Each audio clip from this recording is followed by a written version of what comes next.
Hey, Dramari, the time is finally here. The submissions are all in and judged, and we are hyped to announce the winners of our December event, the Ruins and Remnants Build Contest. My name's DomeMaster, and this is Yllusive, Hey there. and we're representing the 5 judges who scored each of our 8 submissions. The land of Drehmal is old and is definitely in decline. Many kingdoms have risen and fallen before players ever arrive on the continent, each leaving its own mark on the world. That's why for our first creative mode build contest, we gave builders 1 month to craft a ruined structure somewhere in Drehmal. Builds were judged according to the following criteria. The first criterion was build quality. So high-scoring builds for this criterion demonstrate a lot of careful consideration about their aesthetics. The second is thematic cohesion. High-scoring builds for this criterion stand out by blending in seamlessly with the Drehmal experience itself. The final criterion is environmental storytelling. High-scoring builds here weave a narrative which a survival player can understand just through exploration and careful observation.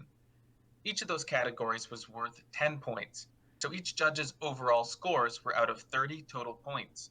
To get the final ranking, we averaged the scores given by the 5 judges for each build.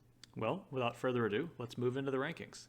We'll cover each build from the lowest scoring to the highest. The top 3 builders will win custom roles in the Drehmal Discord server. Top builds also have the opportunity to be added to the map. More on that later, though. Let's jump right in.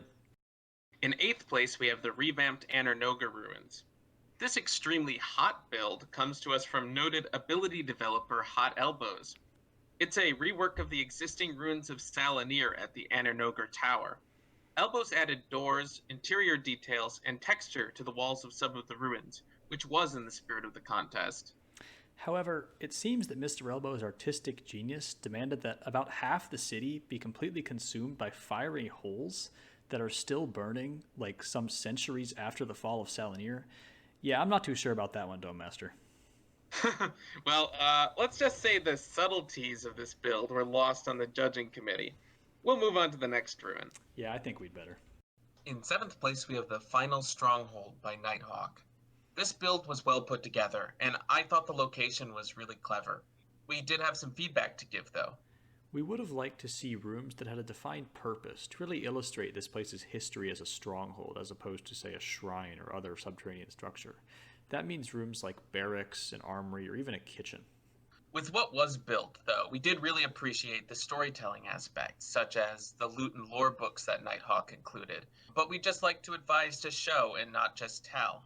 The details here were also really good. The logs that make up the floor and the carpets on the corners of the hallways, they were good choices. And the stone bricks really worked as well. So, all in all, there is a lot of promise here. We're really excited to see what Nighthawk builds next. Our next build, coming in 6th place, is the Facility by Avbro. Now, one thing I really liked about this place was the sheer depth of the command blocks that Avbro has put in here. We've got cool levitation elevators, and capping it all off, there's a really cool custom fluid-powered rifle, which is a legendary crossbow that's sort of the centerpiece of this build.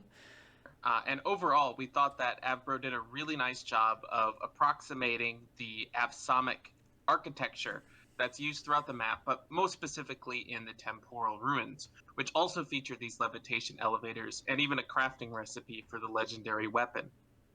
Yeah, and one more point on the legendary weapon is we really liked how Avbro weaved the lore through here. There's 3 lore books you find here that really tell the story of the development of this fluid-powered rifle.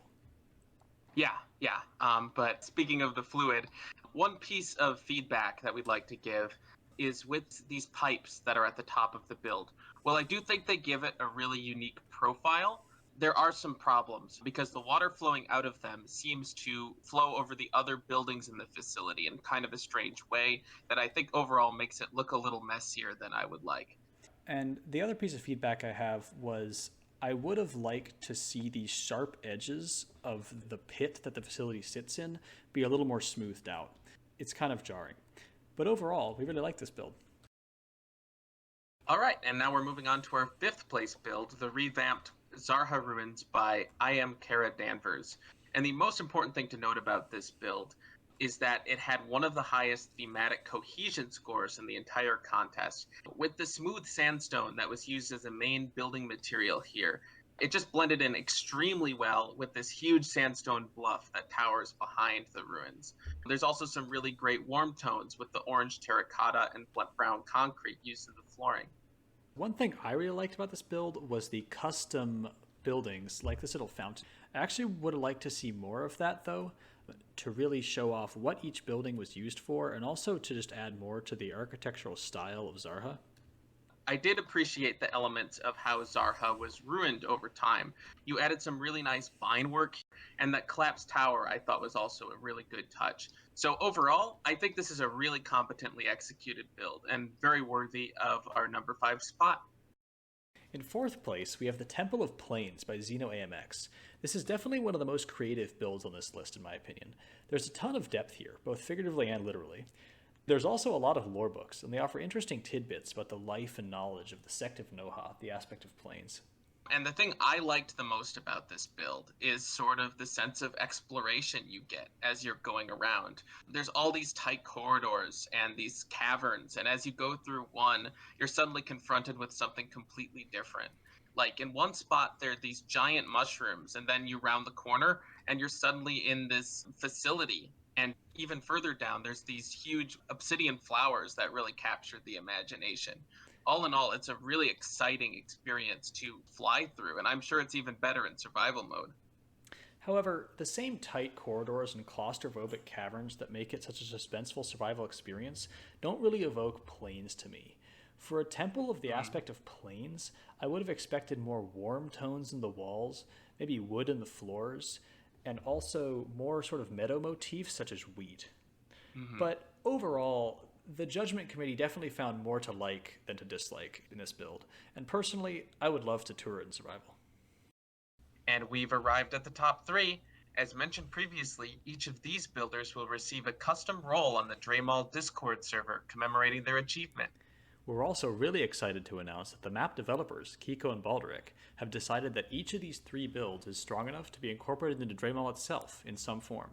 If you are one of these creators and would like your build to be incorporated, please make sure to let one of them know in the next couple of days. And number 3, Xalveris by Burnt General. This was a really well-rounded build, and it scored high in all 3 categories. It was definitely a ruin in the true spirit of the contest. So first off, we have some very cool buildings done in the style of Mota, especially the farm and the mansion on the outskirts of town. We could really see how the buildings changed over time, like the collapsed watchtower and knocked over walls. There's even this house that's roof has fallen off, and you can see the overturned roof on the ground right beside it. I just love stuff like that. Although the lore books gave a story for how the city was abandoned due to necromancy gone awry, the details in the build spoke just as loudly. There were 2 structures which we decided deserved some individual praise. The first was that mansion that Yllusive mentioned earlier.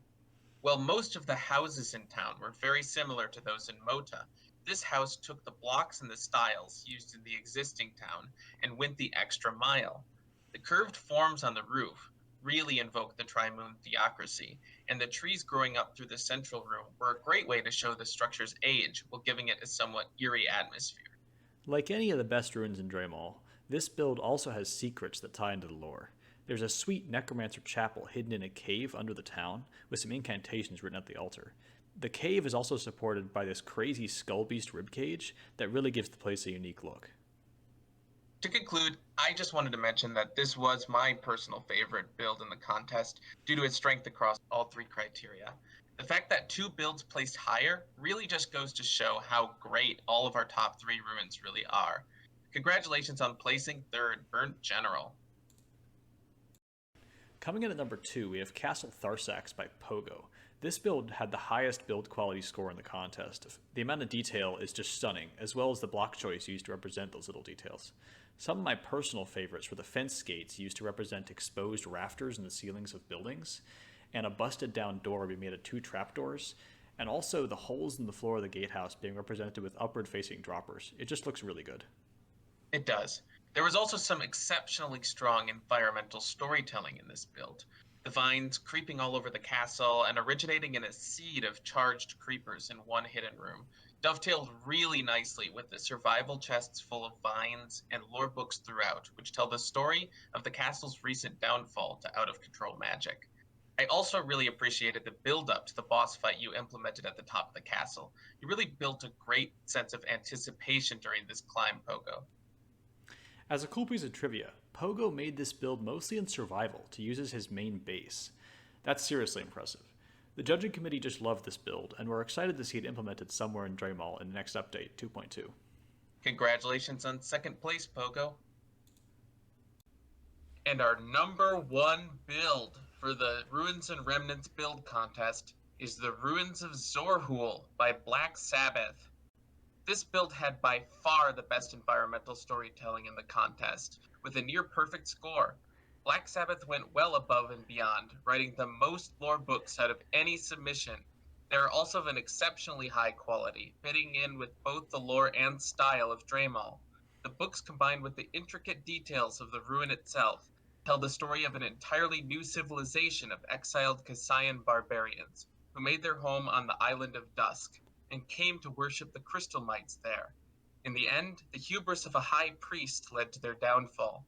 The rise and fall of this civilization is captured through rooms which serve clear functions, such as kitchens, living quarters, a throne room, and a sacrificial pit to the crystal mites. Black Sabbath also made some really good decisions when it came to block choice. The color palette here is unique in Drehmal, which is appropriate for a previously unencountered civilization. It also just looks nice. Another feature we liked here are the statues of the crystal mites that are central to the story of Zorhul. They're cleverly constructed, cute, and show the reverence the inhabitants of the complex had for the mites. The layout of Zorhul is well planned for survival exploration. The large size of the build means there's a lot to explore, and the silverfish infesting the tunnels provide a good combat challenge that makes the secrets more rewarding to uncover. Congratulations to Black Sabbath for winning this event. We know you put a lot of work into the ruin, and it really paid off. So, that does it for the Ruins and Remnants build contest. Thanks so much to all the participants for their hard work. We had so much fun looking at all of your submissions. To wrap up, we'd like to encourage you viewers to participate in the discussion. Let us know what you thought about the builds, the rankings, and the contest itself down in the comments and in Discord. If you're new and interested in joining a fun, active community, which holds contests like this regularly, there's a link to the Drehmal Discord server in the description. There's also a link for an application to the events team if you want to help make the magic happen. Thanks for watching, and look out for an announcement about our explosive January event in the next couple of days.